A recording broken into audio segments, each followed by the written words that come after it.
wala ng panahon, pwede pa rin mag-engage sa sports gaya nitong indoor activity na aming nasaksihan, ang wall climbing. Wall climbing kasi is extreme sports na recognized na rin to Asia and the whole world. Tapos pinasok na rin kasi ito sa SEA Games, so maraming interesado. Gaya na ibang sports, ang wall climbing can make you fit at marami pa itong health benefits. Maganda siyang workout kasi nade-develop yung natin, yung mga muscles natin, lalo yung mga core muscle natin. Kasi buong katawan natin gumagana sa pagka-climb.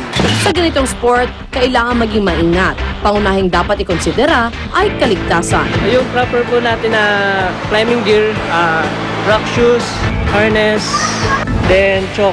Itong carabiner, tapos make sure natin na ilalak natin or ipapacheck natin sa belayer natin. Sa tulong ng mga safety gear na ito, kaya mo malampasan ang mga challenges sa wall. Meron naman tayong mga level ng wall eh. Merong easy, may moderate, then may difficult.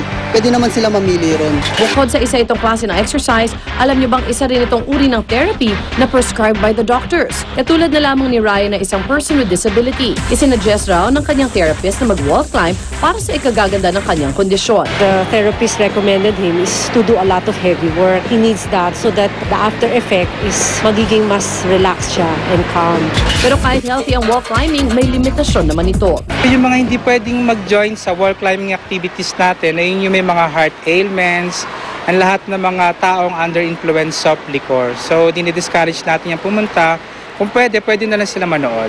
This sport is really fun, kaya challenge yourself to the extreme at subukan ang wall climbing.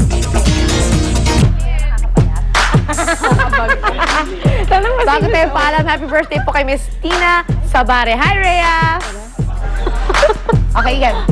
Okay, at nga pala, happy birthday din sa asawa ni Dante Liban, si Marvina Baby sa kanyang 60th birthday. And birthday, Florido Romero III. At happy birthday, Melvin Jenaline Armenta. And hello again, Dr. Lourdes Sese. bukas na tayo magkita dito lang sa Unang Hirit! Alas Olivia Quidong. Ang programang ito ay inihatid sa inyo ng Mercury Drug, gising 24 oras sa mga piling lugar. Mercury Drug, tumutulong para sa kalusugan ng bayan. Sa